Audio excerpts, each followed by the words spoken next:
चा दुर्दैवी मृत्यू त्या ठिकाणी झाला। त्या विषयामध्ये ज्या शंका माझ्या मनामध्ये या महाराष्ट्राच्या लोकांच्या मनामध्ये आहे त्या सर्व शंका मी मुख्यमंत्री साहेबांसमोर बोलून दाखवल्या व त्या बाबतीतलं पत्र त्याच्याचबरोबर प्रेस कॉन्फरन्सच्या मदतीने जी काय माहिती मी मीडियासमोर मांडली, लोकांसमोर मांडली, जी आमच्या सोर्सेसच्या माध्यमातून गोळा केली, ती सर्व माहिती मुख्यमंत्री साहेबांना एक डॉकेट करून तिथं मी दिलेली आहे। आज भेट घेण्याचं कारण म्हणजे मी माझा लढा कसा लढतोय आणि मी एकटा लढतोय असं नाही। अनेक अजितदादा प्रेमी कार्यकर्ते, पदाधिकारी, या पक्षातले त्या पक्षातले, त्याच्याचबरोबर महाराष्ट्राची जनता आणि सोशल मीडियावर सामान्य लोक जे व्यक्त होतात आणि सगळ्यात महत्त्वाचं मीडियाचं सुद्धा या गोष्टीला एक बॅकअप आहे, एक सपोर्ट आहे की दादांना न्याय मिळाला पाहिजे। त्यामुळे सगळे रिसर्च पेपर आणि जे काही माहिती माझ्याकडे आलेली आहे ती पूर्ण माहिती त्यांना तिथं मी दिलेली आणि त्यांना विनंती केलेली आहे की महाराष्ट्र एक मोठं राज्य आणि त्याचे मुख्यमंत्री हे फार मोठे नेते त्या ठिकाणी असतात आणि देशामध्ये सुद्धा त्यांचीच सरकार असल्यामुळे आपण सुद्धा होम मिनिस्टर साहेब असतील, प्रधानमंत्री साहेब असतील आणि जे योग्य असे जे कोणी तिथं असणारे मंत्री नेते आहेत त्यांच्याशी थोडासा पाठपुरावा करून याच्यामध्ये पारदर्शकता या एन्क्वायरीमध्ये यावी यासाठी प्रयत्न करावे आणि त्यासाठी त्यांनी सकारात्मक भूमिका त्या ठिकाणी व्यक्त केली। माझ्याकडनं काही अजून डॉक्युमेंट आणि काही पत्र त्यांनी मागितलेले आहेत, जे डॉक्युमेंट आणि पत्र घेऊन ते नक्कीच उद्या जाऊन या देशाचे जे गृहमंत्री आहेत त्यांच्यापुढे ते मांडतील असं त्यांनी त्या ठिकाणी सांगितलेलं आहे। त्याच्याचबरोबर मी अजून एक विनंती ही मुख्यमंत्री साहेबांना केलेली आहे, ती म्हणजे अजितदादा ज्या बंगल्यामध्ये गेले 20-22 वर्ष राहत होते म्हणजे देवगिरी बंगला, तिथं दादांचं एक स्मारक असावं। महाराष्ट्रातून जे काही लोक मुंबईमध्ये येतील, विधान भवन बघतील, मंत्रालय बघतील आणि त्याच्याचबरोबर दादाप्रेमी असल्यामुळे दादांचं एक स्मारक हे देवगिरी बंगल्यावर असावं अशी विनंती त्या ठिकाणी मी केली। त्याच्याचबरोबर विधिमंडळाच्या आवारात अजितदादांचं एक स्मारक असावं याबद्दलची घोषणापेक्षा एक इच्छा ही विधानसभेचे जे अध्यक्ष आहेत त्यांनी तिथं केली, ती खूप चांगली विनंती आहे, नाहीतर चांगली इच्छा आहे। त्याला पाठबळ देत आपण सुद्धा त्या स्मारकाला या विधिमंडळामध्ये त्या ठिकाणी तिथं परवानगी द्यावी, नाहीतर त्याला निधी द्यावा, नाहीतर त्याच्यासाठी पाठपुरावा करावा अशी विनंती केली। बारामती विमानतळाला अत्याधुनिक करण्यासाठी नाईट लँडिंग व्हावी यासाठी मोठ्या प्रमाणात फंड हा दादांनी मंजूर केला होता आणि मग आता तो फंड तिथं देऊन ते अत्याधुनिक ते विमानतळ करून नाईट लँडिंगची त्याला परवानगी देऊन त्या विमानतळाचं नाव हे अजितदादांच्या नावाने ठेवावा अशी विनंती तिथं आम्ही केली। त्याच्याचबरोबर पुणे रिंग रोड ज्याचा जरी दादांनी सुद्धा मोठ्या प्रमाणात पाठपुरावा केला होता आणि त्या रिंग रोडचा फायदा हा पुण्यातल्या व महाराष्ट्रातल्या अनेक लोकांना त्या ठिकाणी होऊ शकतो, त्यामुळे पुणे रिंग रोडचं नावसुद्धा दादांच्या नावाने असावं अशी विनंती तिथं केलेली आहे। तळेगाव, चाकण, शिक्रापूर जो एलिव्हेटेड रस्ता आहे त्यालासुद्धा दादांचं नाव द्यावं, कारण का पुणे या जिल्ह्याचे अनेक वर्ष आणि अनेक वेळा पालकमंत्री जर कोण राहिलेले आहेत ते अजितदादा त्या ठिकाणी राहिलेले आहेत आणि या सगळ्या इन्फ्रास्ट्रक्चरसाठी त्यांनी तिथं पाठपुरावा केला होता। पुणे शिरूर एलिव्हेटेड रस्ता हा रस्ता काही दिवसांपूर्वी आपण बघितला असेल की गडकरी साहेबांनी सुद्धा या गोष्टीचं त्या ठिकाणी त्यांनी रेफरन्स घेतला होता, नाहीतर त्यांनी भाषणामध्ये उल्लेख केला होता, त्यामुळे यालासुद्धा नाव दादांच्या नावाने असावं असं मी विनंती केली। आणि शेवट त्या विमानामध्ये जे इतर लोक होते ज्याच्यामध्ये तुम्ही बघितलं असेल की त्यांचे सिक्युरिटीचे जे तिथं अधिकारी होते जाधव, त्यांचा त्याच्यामध्ये मृत्यू झाला।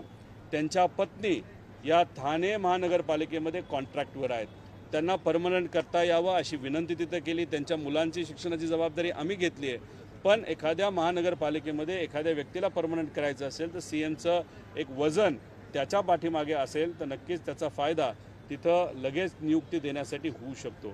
त्याच्याचबरोबर जे माळी परिवार आहे त्यांची जी मुलगी होती, ज्या फ्लाईट अटेंडंट होता, होत्या, त्यांचा मृत्यू त्या विमान अपघातामध्ये झाला, त्यांच्या मुलाला कॉन्ट्रॅक्टवर नोकरी देण्यासाठी आम्हाला काही प्रमाणात यश आलं असलं तरी त्याला अजून जास्त पगार, कारण का त्या माळीताईचा पगार हा खूप जास्त होता, त्याच्यावर त्यांचं घर चालायचं, असं जास्त पगाराची आणि परमनंट नोकरी त्यांच्या बंधूंना माळी परिवाराला त्या ठिकाणी मिळावी अशी विनंती तिथं केली.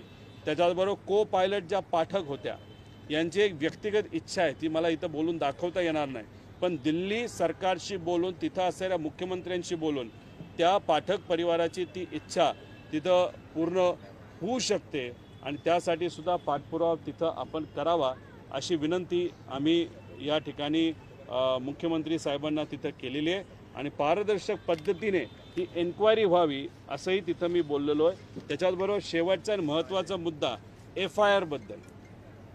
FIR बद्दल मी मुख्यमंत्री साहेबांची आणि होम मिनिस्टर साहेब देवेंद्र फडणवीस साहेबांशी तिथं बोलल्यानंतर त्यांनी त्याच्यावर खूप डिटेलमध्ये आमची चर्चा झाली. चर्चा झाल्यानंतर त्यांनी मला सांगितलं की जे या विभागाचे प्रमुख अधिकारी आहेत त्यांच्याकडनं काही टेक्निकल गोष्टी मी समजून घेऊन त्याच्या बाबतीत नक्कीच काय आपल्याला करता येईल याच्यासाठी मी प्रयत्न करेल असा शब्द हा मुख्यमंत्री साहेबांनी इथं आम्हाला दिलेला आहे, मला दिलेला आहे. त्यामुळे मी अशी आशा करतो की या बाबतीत पारदर्शक कुठेतरी एन्क्वायरी तिथं व्हावी. त्याच्याचबरोबर DGCA बद्दल मला शंका आहेत. तिथं असणारे काही अधिकारी आणि VSR या कंपनी चं लागेबंद असल्यामुळे VSRला वाचवण्याचा प्रयत्न हा तिथं कुठंतरी हा DGCAच्या अधिकाऱ्यांकडनं होऊ शकतो.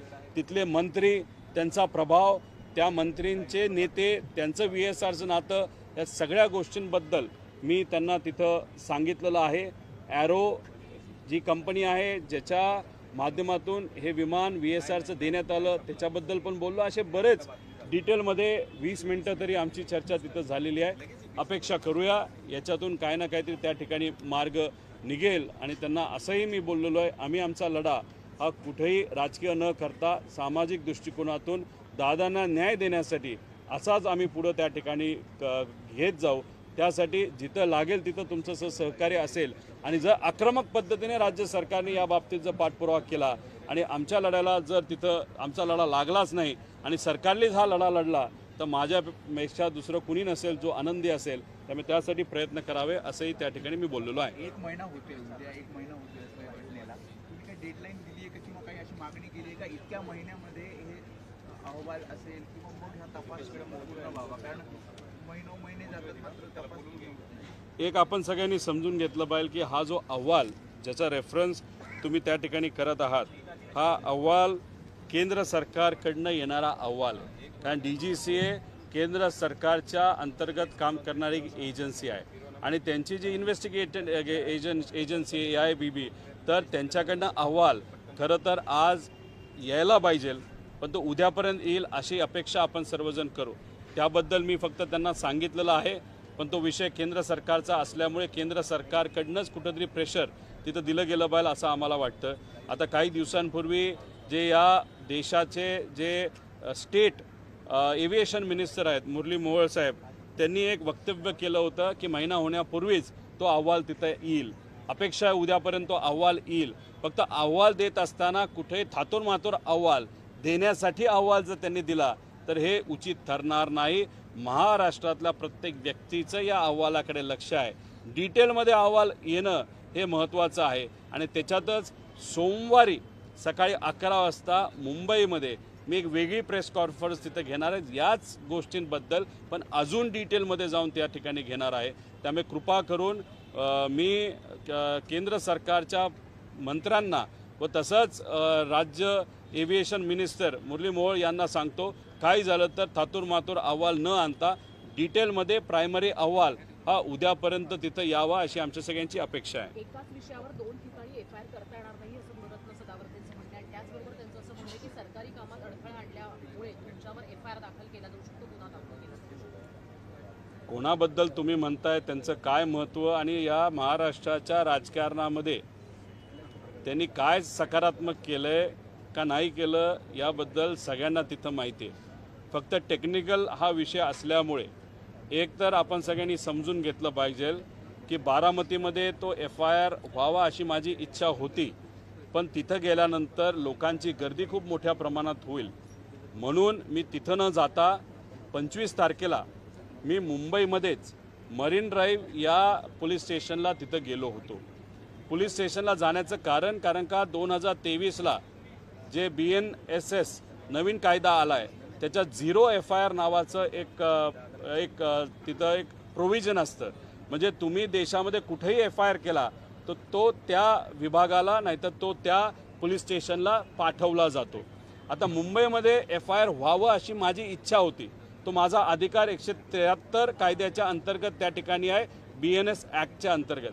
पण तिथं माझा अधिकार मला तिथं वापरण्याचा तिथं संधी ही पोलीस प्रशासनाकडनं दिली नाही. खालच्या लेवलचे जे अधिकारी PI आणि सिनियर PI यांनी माझं स्टेटमेंट टाईप घ्यायला सुरुवात केली होती, पण त्यात वरचा एक मोठा अधिकारी येऊन त्यांनी ती प्रक्रिया थांबवली. आता एक गोष्ट समजून घेतली पाहिजे, माझा जो FIR होता तो तिथं झाला नाही, पण माझं जे डॉक्युमेंट होतं ते डॉक्युमेंट त्यांनी सांगितलं आम्ही CIDला पाठवलेलं आहे. त्यामुळे FIR तो तिथं झालाच नव्हता.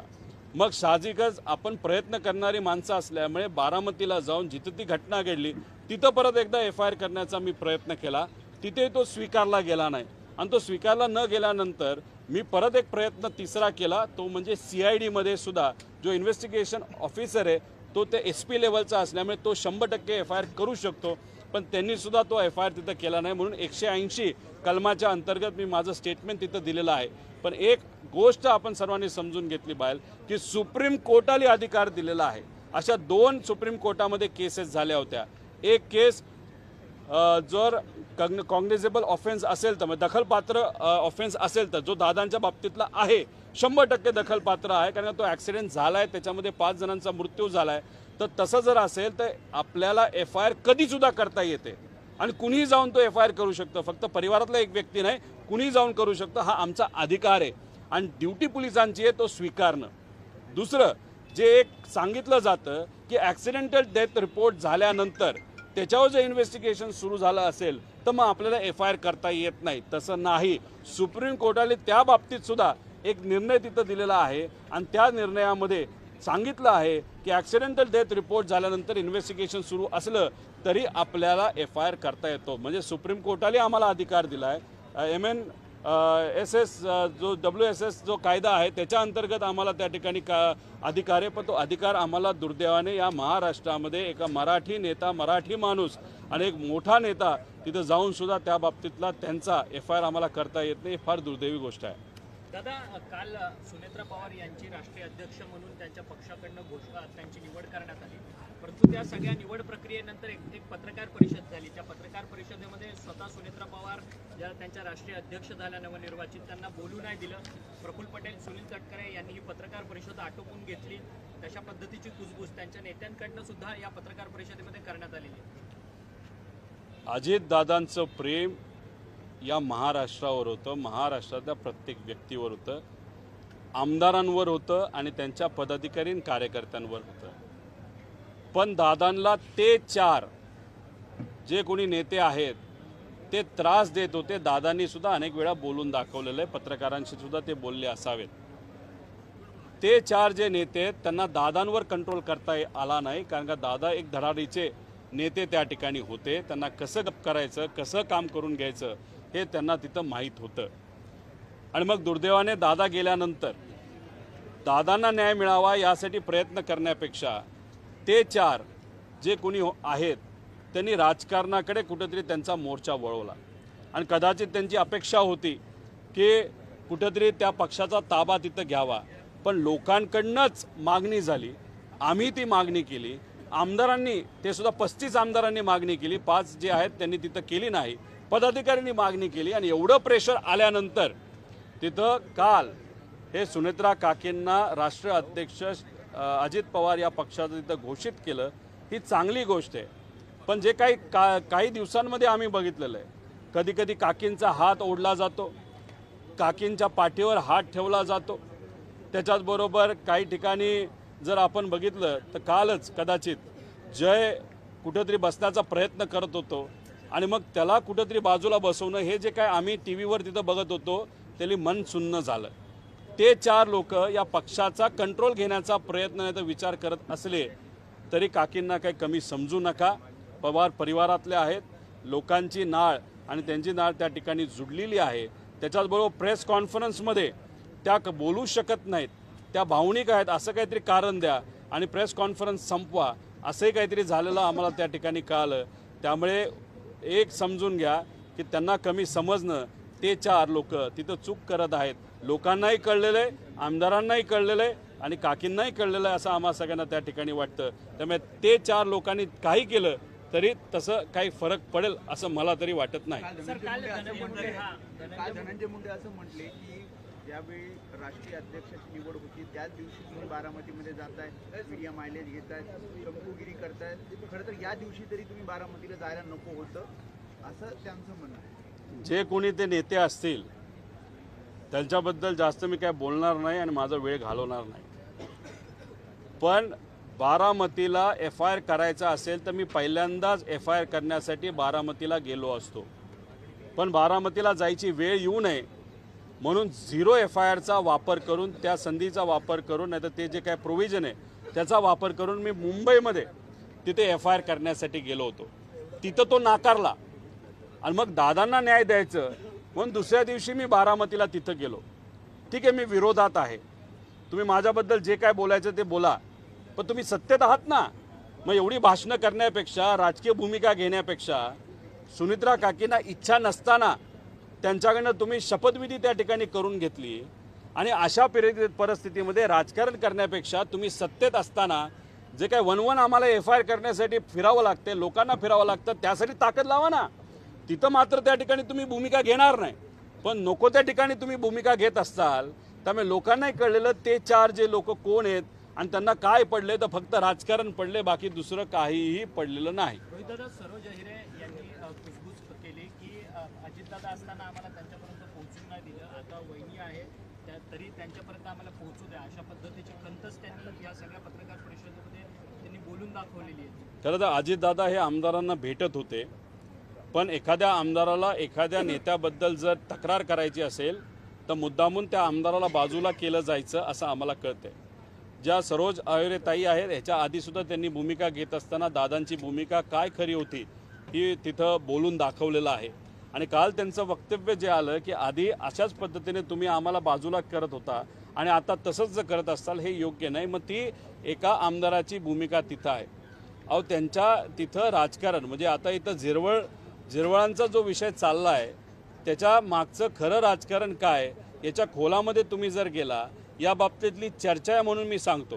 एक तर 1 रुपयाचं सुद्धा करप्शन केलं असेल तर ते योग्य नाही. त्यांच्या कार्यालयामध्ये, ते सुद्धा मंत्रालयामध्ये पैसे घेतले असं आम्हाला कळते, ते चुकीचंच आहे.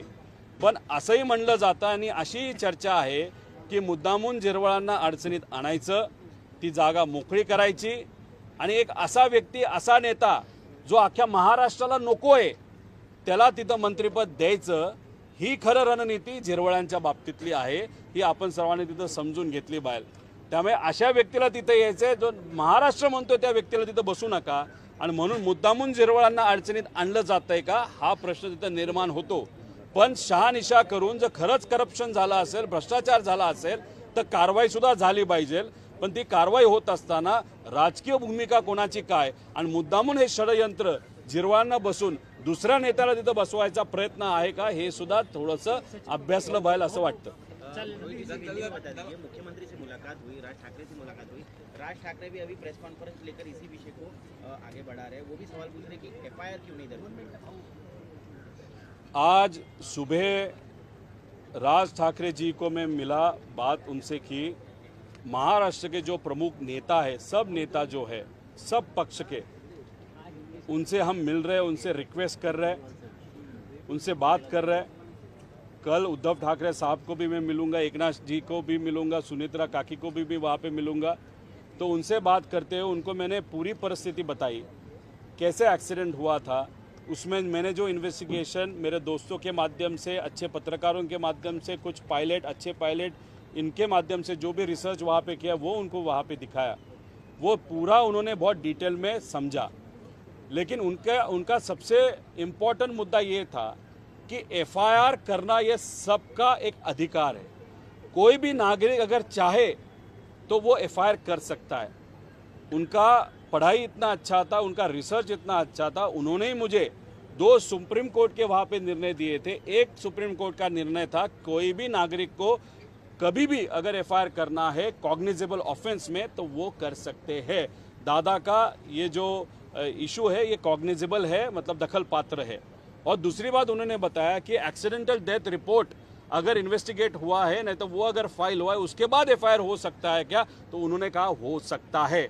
इसलिए उनका मेन प्रश्न है कि ये जो एफआईआर है वो वहाँ पे क्यों पुलिस नहीं ले रही, वो उनका इम्पोर्टेंट प्रश्न है। उसके लिए भी वो लड़ेंगे, उनकी भूमिका वहाँ पे वो प्रस्तुत करेंगे। उसी के साथ जो रिसर्च मैंने उनको दिया है उसके बारे में तो वो खुद बात करेंगे। उसके बाद फिर मुख्यमंत्री साहब को मैं वहाँ पे मिला, उनको मेरे पास जो भी इंफॉर्मेशन वहाँ पे आई है वो इंफॉर्मेशन मैंने उनको दी, डॉक्यूमेंटेशन के माध्यम से वहाँ पे उनको दी।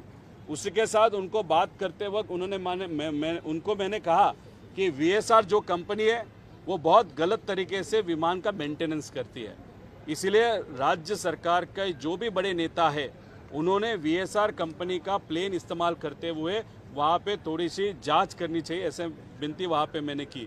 उसी के साथ वीएसआर कंपनी का और डीजीसीए का एक अलग तरीके का वहाँ पे संपर्क है या मैनेजमेंट है या करप्शन है या जो भी उसको कहो, उसके कारण डीजीसीए वीएसआर को बचाने की कोशिश वहाँ पे कर सकती है। इसलिए इन्वेस्टिगेशन करते वक्त प्रॉपरली ट्रांसपेरेंटली इन्वेस्टिगेशन होना बहुत इंपॉर्टेंट है। डीजीसीए का भी, उसी के साथ वीएसआर कंपनी का भी, महाराष्ट्र की जो एरो कंपनी उसका भी, जो भी अधिकारी इसके लिए जिम्मेदार है उनका भी, और इसके पीछे एक कॉन्स्पिरेसी हो सकता है, इसलिए इसको क्रिमिनल एंगल से भी इस चीज़ की इन्वेस्टिगेशन होनी चाहिए, ऐसी विनती सीएम साहब को मैंने की। उसी के साथ मैंने उनको कहा कि एफआईआर करना ये मेरा अधिकार है और पुलिस स्टेशन में जाने के बाद वो अधिकार वहाँ पे लागू करने का मैं अगर प्रयास करता हूँ वहाँ पे मेरे को परमिशन नहीं दी जाती। उन्होंने उसके बारे में भी वरिष्ठ जो अधिकारी है उनसे बात करके टेक्निकल इशू क्या है वो समझ के फिर आगे क्या करना है वो बताएंगे, ऐसे उन्होंने कहा। उसी के साथ उन्होंने ये भी मुझे कहा कि और कुछ पेपर हो तो मुझे दो, मैं होम मिनिस्टर जो देश के हैं अमित शाह जी उनसे भी वहाँ पे बात करूँगा, ऐसा आश्वासित उन्होंने मुझे वहाँ पे किया। उसी के साथ अजित दादा ने जो बड़े बड़े प्रोजेक्ट महाराष्ट्र में खास करके पुणे जिला में किए थे उनको अजित दादा का नाम दिया जाए, ऐसी विनती वहाँ पे मैंने की। उसी के साथ दादा के साथ उस प्लेन में जो लोग थे, जैसे को पायलट पाठक थे, उनके फैमिली का एक रिक्वेस्ट है जो दिल्ली गवर्नमेंट के हद में आती है, तो दिल्ली गवर्नमेंट के सीएम उनसे बात करके पाठक परिवार की जो इच्छा है वो पूरी हो जाए, ऐसी विनती मैंने वहाँ पे की। माली परिवार को अभी जो सैलरीड जो पर्सन है या जो भी थी वो अटेंडेंट थी, आज अनफॉर्चुनेटली उनका वो गुजर गए, तो उनके भाई को, मतलब जिनका एक्सीडेंट हुआ उनके भाई को वहाँ पे नौकरी अच्छी मिलनी चाहिए, ऐसी विनती की। और जो जाधव परिवार है उनकी जो वाइफ है उनको थाने महानगर पालिका में परमानेंट किया जाए, ऐसी रिक्वेस्ट वहाँ पे हमने की। उसी के साथ इन सबको वहाँ पे न्याय दिया जाएगा और अजीत दादा की इन्वेस्टिगेशन ये ट्रांसपेरेंट लेवल पे वहाँ पे की जाएगी, ऐसा विश्वास या ऐसी इच्छा वहाँ पे मैंने व्यक्त की।